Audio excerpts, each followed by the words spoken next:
The first Australian whisky I covered was way back in episode 3, the Lark Symphony No. 1.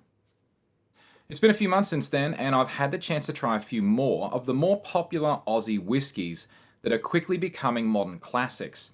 Today, I'm going to return to an Aussie whisky with the ineffable Starward twofold blended whisky. Or is it a wheat and single malt whisky? But that makes it a blend. But it says single malt. But it's a blend. But it says single... What?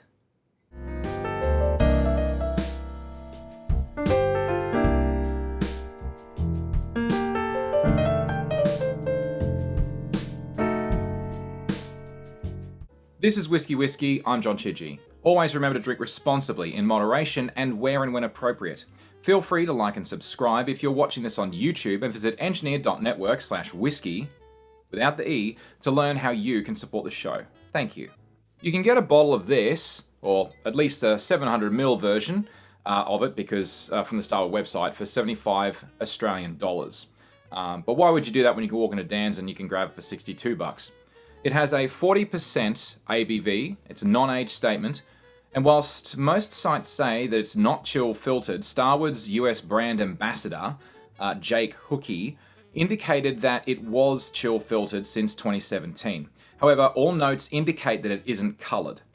I first tried this at a bar in Melbourne, and I liked it enough that I grabbed a bottle duty free on a recent holiday overseas, hence why that's a 1 litre bottle.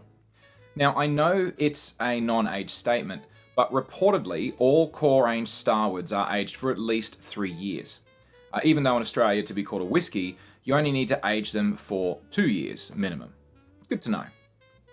Now, before we get stuck in here, let's address some of the confusion in the room. The label on the bottle clearly states wheat and single malt whisky. Okay, so this is technically a blended whisky, since it's made up of a single malt whisky made by Starward from Australian malted barley, and a grain whisky made from locally grown wheat by Manildra out of their Shoalhaven Starches location in Nowra, which is in New South Wales. This location only started mass production in late 2022, and it's allowed Starward to ramp the volume of twofold that they can produce significantly.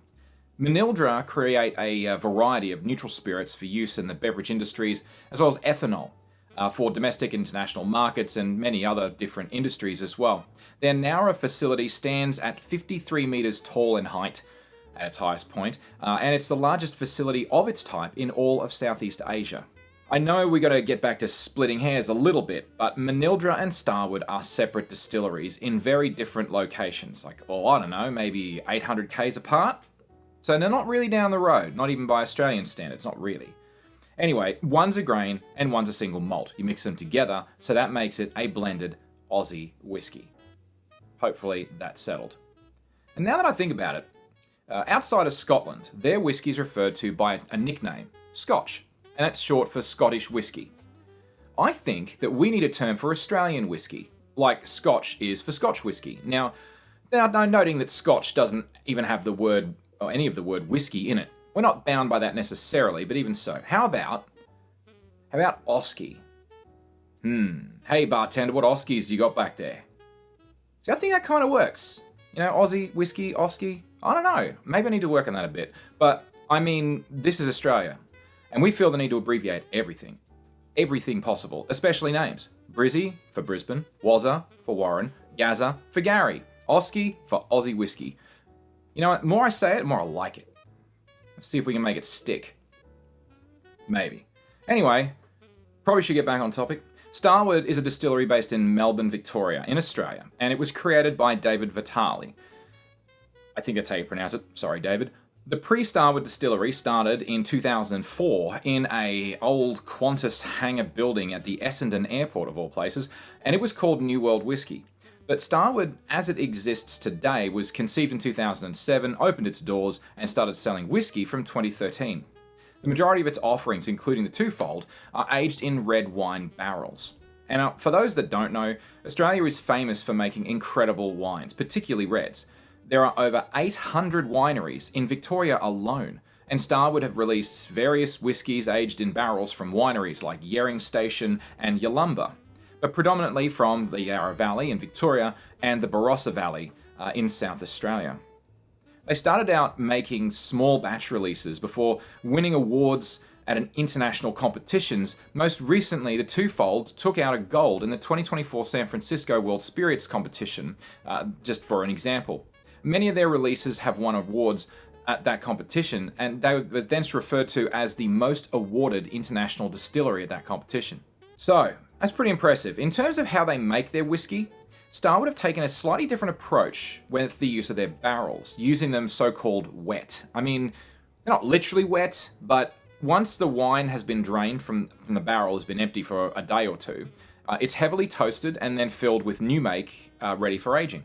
Now, they don't char their barrels. Since most wine barrels aren't charred in the first place, Starward's barrels are also therefore generally uncharred. And I say generally because there have been some limited releases where they've used charred barrels, but it's the exception rather than the rule for Starward. Charring is an interesting thing. It unlocks certain flavors in the wood. We've covered this before, but it also allows deeper penetration of the liquid into the wood, and importantly, it also acts as a charcoal filter, which is why some whiskey experts will maintain that many Australian whiskies can taste a little bit tannic, since those tannins don't get filtered out by the charcoal since the barrels aren't charred. Of course, that's a bit of a generalization, because not all Aussie whiskies or Auskies, see, it's sticking already, use uncharred barrels. Not all of them do. A lot of them do use charred barrels for aging, but Starward is a big player. They're well known internationally, and many, I guess, have been tarred by the same brush, I suspect. In late 2015, a company called Distill Ventures, which is part of the global Diageo group, invested heavily in Starward.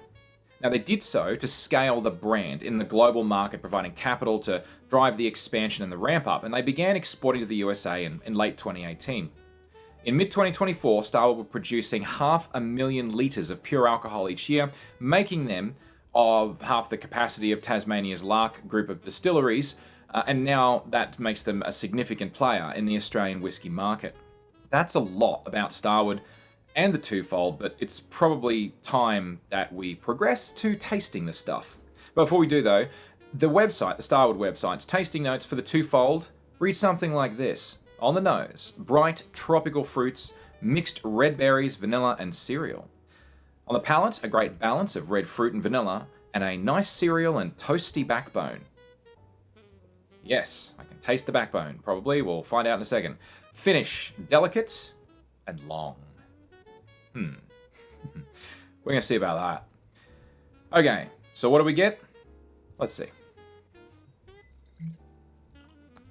Get on there. Yeah. It's a bit of a tough... I'll talk about corks another time. So, about the colour, I'd say that's kind of a goldish colour. Now, for the legs, I'm not sure how well you can see that, but on the legs, there's lots of really fast running legs, and they peel away super quick. It is chill filtered, so that kind of makes sense, I guess. Alright, let's have a look at the nose. It's very light. I get some light toast out of that. There are some sort of like berry kind of maybe raspberries or something. It's very, very faint, very gentle. Definitely a good hit of vanilla, but overall it smells relatively tame, which is fine. It's not overly strong, but it's inviting enough. It's certainly inviting me to have a sip, that's for sure. All right, let's see what we get. Okay, so the vanilla is quite strong on the front of my palate, for sure. It fades pretty quickly though, gotta say. It's kind of like I can taste a little bit of white toast. It's weird. It's like it's super lightly toasted white bread. It's like it's not heavily toasted. It's not dark. It's very, very light toast, literally, which is probably from the wheat grain. Actually, come to think of it, more than anything, I guess. Not that spicy. It's super pleasant. You know, it's highly inoffensive, gentle-ish. I suppose you could potentially say. Let's have another go at it. Mouthfeel on it. It's a bit thin, but you got to remember, it's a blended whiskey, and you know there is a grain component, and it's chill filtered, so I would expect it to not be, it's not oily, it's not creamy or anything like that, and it feels very young, and that's what I'd expect from something that hasn't been aged all that long. I mean, it's fine. It's just not. It's not jumping out at me and saying hello, and that's okay. That's all good. On the finish, it's very subtle. There's really not a heck of a lot to it. There's a little bit of a lingering burn, but it's so gentle. It doesn't have much flavor that goes with it on the finish. I don't know. I mean, you've drank it for sure. It just doesn't have an overwhelmingly strong character. But having said that, I mean, it's not that expensive as Auskies go, and it's quite accessible, and it certainly is nice enough. All right. Well, so where does it sit? On the cost side, it's a 1. Very affordable. Absolutely. It is definitely affordable, and most Auskies can get quite costly. They're not as cheap as some of the mass produced stuff that you can get imported. So this is a 1. It's very affordable. On the quality side, I'm going to give it a 2. I don't have to think too hard about that, to be honest with you. It is a nice drink for some occasional variety, but overall that gives us a green, and you may genuinely want to keep something of that category on hand, and that's not bad to have on hand. The Starward Twofold it's a solid enough whiskey, and it doesn't overstate what it is either. And I can honestly see why it's such a popular whiskey in Australia, but then it's probably slanted more towards the mixer sort of side of the market than aficionados that would drink it straight. But honestly, it is perfectly fine, and I don't mind it for something different. This is not something that I'm going to keep going back to time and again, and it's an everyday, every now and then, don't want something complicated. It's fine. It's perfectly fine. That's really about it, though. Anyway, I'm still going to finish it. I'm not wasted. Cheers. See you next time.